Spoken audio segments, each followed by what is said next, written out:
बिस्मिल्लाहिर्रहमानिर्रहीम। अस्सलाम वालेकुम। 9.4 है यूसुफ इसका टॉपिक नंबर, और टॉपिक नेम होता है इसका इम्पोर्टेंस ऑफ इक्विलिब्रियम कांस्टेंट। जो इक्विलिब्रियम कांस्टेंट हमने पढ़ा था, जिसे हम केसी भी कहते हैं, ठीक है, उसकी इंपॉर्टेंस पढ़नी है हमें। Equilibrium constant for a reaction can be used to predict many important feature of a chemical reaction. It can be used to, मतलब जो हमारे पास केसी है, इक्विलिब्रियम कांस्टेंट है, उसकी इंपॉर्टेंस में हमने उसकी एप्लीकेशंस देखनी होती हैं कि ये किस किस चीज में अप्लाई किया जा सकता है, इसकी एप्लीकेशन क्या है। सबसे पहली है point A, determine the equilibrium concentration. C, हमने इसकी सी फाइंड आउट करनी है। What is C? Equilibrium concentration, कि कितनी मिकदार आपने किसकी डाली है, रिएक्टेंट्स की, और कितनी मिकदार आपने किसकी डाली है, प्रोडक्ट्स की। ठीक है। Determine the equilibrium concentration of equilibrium mixture. What is equilibrium mixture? जब रिएक्टेंट और प्रोडक्ट को हम मिक्सअप करते हैं यूसुफ, तो क्या होता है, उनका मिक्सचर बन जाता है। मतलब हमने रिएक्टेंट डाले, वो प्रोडक्ट में तब्दील हुए, फिर प्रोडक्ट रिएक्टेंट में तब्दील हो रहे हैं। इसका क्या मतलब होगा कि ये एक इक्विलिब्रियम मिक्सचर बन चुका है, इक्विलिब्रियम मिक्सचर बन चुका है। Knowing the initial concentration of the reactant, लेकिन वो कहता है आपके पास एक शर्त है, बशर्त ये कि आपको रिएक्टेंट की कंसंट्रेशन, जो कि इनिशियल कंसंट्रेशन होती है, वो आपको आनी चाहिए। रिएक्टेंट की इनिशियल कंसंट्रेशन का आपको पता होना चाहिए। Point number 2 B, predict the direction of a chemical equilibrium. Chemical equilibrium की डायरेक्शन को प्रिडिक्ट करना। इसका क्या मतलब है? इसका मतलब यह है कि जो हमारे पास रिएक्शन होता है, कोई भी रिएक्शन चल रहा होता है केमिकली, तो उसकी दो कैटेगरीज होती हैं। या तो वो फॉरवर्ड रिएक्शन होता है, या फिर वो रिवर्स रिएक्शन होता है। अब हमने देखना है कि फॉरवर्ड रिएक्शन होगा या फिर ये रिवर्स रिएक्शन होगा। उसका हमें किस तरह पता चलता है? हमें इनिशियल कंसंट्रेशन के बाद जब रिएक्शन स्टार्ट हो जाता है, तब हमें पता चलना शुरू हो जाता है कि ये रिएक्शन फॉरवर्ड जा रहा है या फिर रिवर्स जा रहा है, या इसने फॉरवर्ड जाना है या फिर रिवर्स जाना है। हमें इसकी डायरेक्शन की प्रिडिक्शन समझ आ जाती है।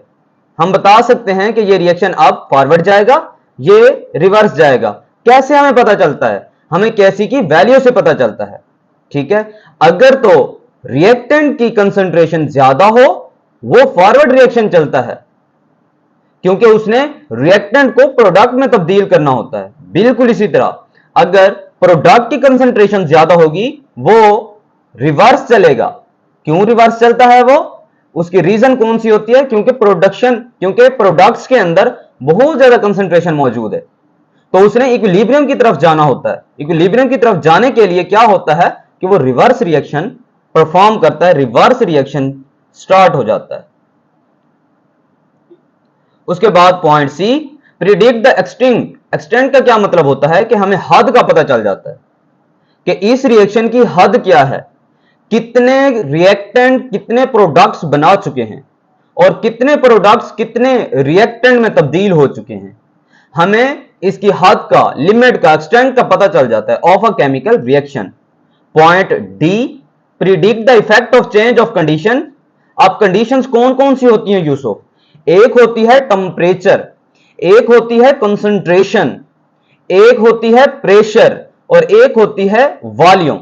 मतलब अगर आप, कभी कभार वॉल्यूम को कंसंट्रेशन के साथ भी जोड़ दिया जाता है कि ये दोनों एक चीजें हैं। ठीक है। तो मतलब हमारे पास तीन चीजें होंगे, कंसंट्रेशन वॉल्यूम एक, और प्रेशर दो, और टेम्परेचर तीन। वो कहता है कि अगर हम इनको चेंज करें तो इस रिएक्शन के अंदर कौन सी चेंजेस आती हैं, ये रिएक्शन किस तरह तब्दील होते हैं। Of a chemical reaction on equilibrium state, you will learn about these features in detail in grade 11।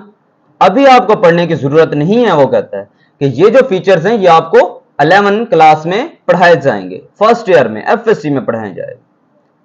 तो industrial chemist take help from the effect of changes in condition.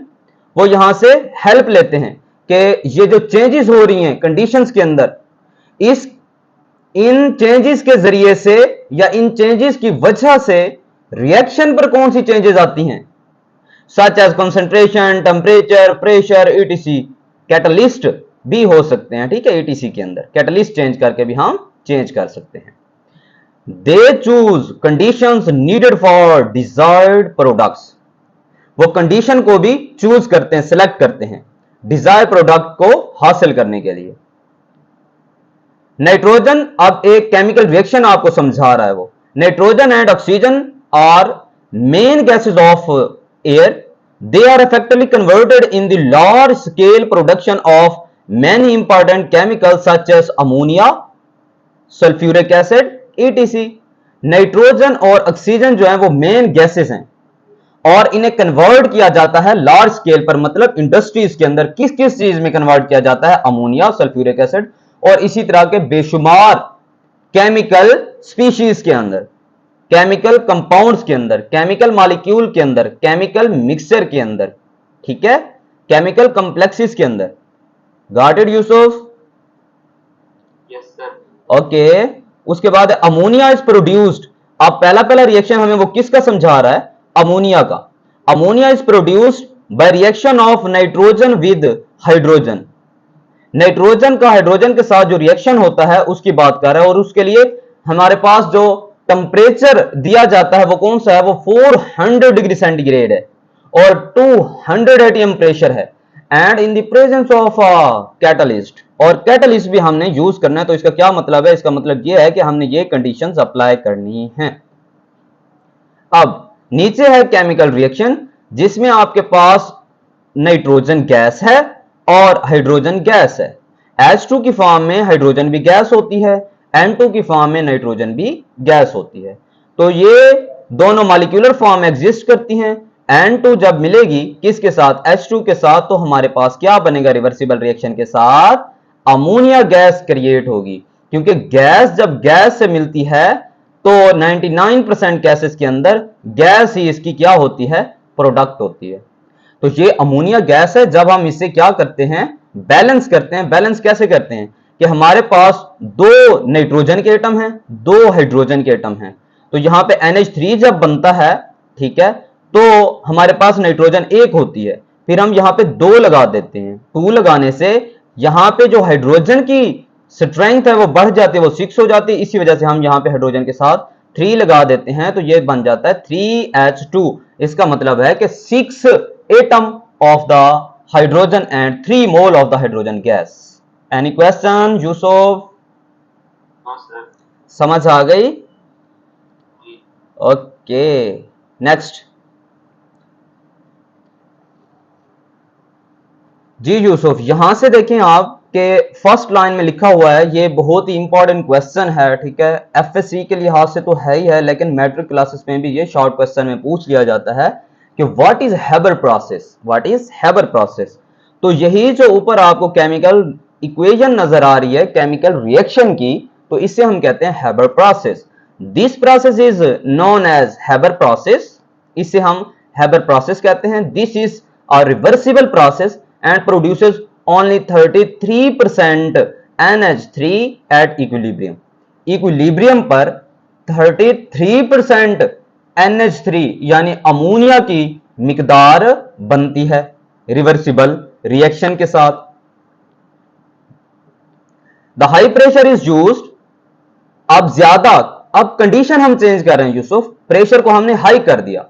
The high pressure is used to favor the formation of ammonia, मतलब जब हम high pressure कर देते हैं, temperature increase कर देते हैं, तो कौन सी चेंजिंग आती हैं, ये चेंजिंग आती हैं कि जो फॉर्मेशन होती है अमोनिया की वो बढ़ जाती है, उसमें जो रिएक्टेंट्स होते हैं वो ज्यादा प्रोडक्ट बनाना स्टार्ट कर देते हैं, तो ये रिएक्शन फेवर हो जाता है। मतलब हैबर प्रोसेस चल रहा हो तो उसमें अमोनिया की प्रोडक्शन बढ़ाने के लिए हम प्रेशर को हाई कर देते हैं। समझ आ गई यूसुफ? जी sir. Okay, then cooling the equilibrium mixture gives 98% ammonia. फिर जब हम इस मिक्सचर को कूल करते हैं तो हमारे पास 98% अमोनिया आ जाता है। पहले कितना होता है, 33% अमोनिया। फिर हाँ जी, फिर प्रेशर को हमने क्या किया, हाई किया, इंक्रीज किया, तो हमारे पास जो प्रोडक्शन हुई वो बढ़ गई, वो 98% ऑफ अमोनिया आ जाता है। तो सर जी यूसुफ? टेम्परेचर था इक्विलिब्रियम में तो उसका 33% था ये जो उसका फॉर्मेशन, तो जब उसने हमने प्रेशर हाई किया तो फिर उसका 98% हुआ। अगर उसका प्रेशर सबसे लो है तो फिर उसका जो फॉर्मेशन का वो है तो फिर वो कम होगा ना। वो अब डिपेंड करता है, मैं बताता हूं आपको। अगर बिल्कुल ठीक कह रहे हैं, वो कम होगा, ठीक है। अगर आपने टेम्परेचर सेम रखा है और प्रेशर को डिक्रीज कर दिया तो वो क्या होगा, वो नीचे आ जाएगा, इसकी प्रोडक्शन लेस हो जाएगी, कम हो जाएगी। लेकिन जब आप टेम्परेचर को भी साथ साथ बढ़ा रहे हैं या कम कर रहे हैं, फिर फ्लक्चुएशंस पैदा होंगी। फिर हमें देखना पड़ेगा कि ये रिएक्शन एंडोथर्मिक है या एक्सोथर्मिक है, फिर उसके रिलेटेड हम बात कर सकेंगे, ठीक है। अदरवाइज अगर आपने टेम्परेचर सेम रखा, कंसंट्रेशन भी सेम रखी और प्रेशर को आपने कम कर दिया तो अमोनिया की प्रोडक्शन कम हो जाएगी। आपने बिल्कुल ठीक कहा। ओके, पॉइंट नंबर 2 पे एक ऐसा एरर है जो मैं आपको बताऊंगा, वो गलती है। वो कौन सी है कि यहां पे लिखते हैं कि सल्फ्यूरिक एसिड इज प्रोड्यूस, लेकिन सल्फ्यूरिक एसिड की प्रोडक्शन कंप्लीट नहीं करते, हम इसकी प्रोडक्शन कंप्लीट करेंगे। Okay, sulfuric acid is produced on a large scale by a constant process। एक constant process के साथ जो सल्फ्यूरिक एसिड होता है उसे लार्ज स्केल पर बनाया जाता है। In this process sulphur is converted into sulphur dioxide, कि सल्फर को ऑक्सीजन के साथ रिएक्ट करवा के क्या बनाया जाता है, SO2, सल्फर डाइऑक्साइड बना दिया जाता है। उसके बाद सल्फर डाइऑक्साइड को लेंगे, इसी SO2 को लेंगे, इज प्योरिफाइड, उसे प्योर बनाया जाता है, and further oxidise at 450 centigrade and 200 ATM pressure in the presence of platinum. Platinum क्या है, ये भी कैटलिस्ट है, या फिर वो कहता है vanadium oxide V2O5 as a catalyst, उसे इस्तेमाल करके हम क्या कर सकते हैं, SO2 को कन्वर्ट करते हैं SO3 में by the reaction of oxygen, oxygen के रिएक्शन से, जिसे हम कहते हैं ऑक्सीडेशन। यहां तक समझ आ गई?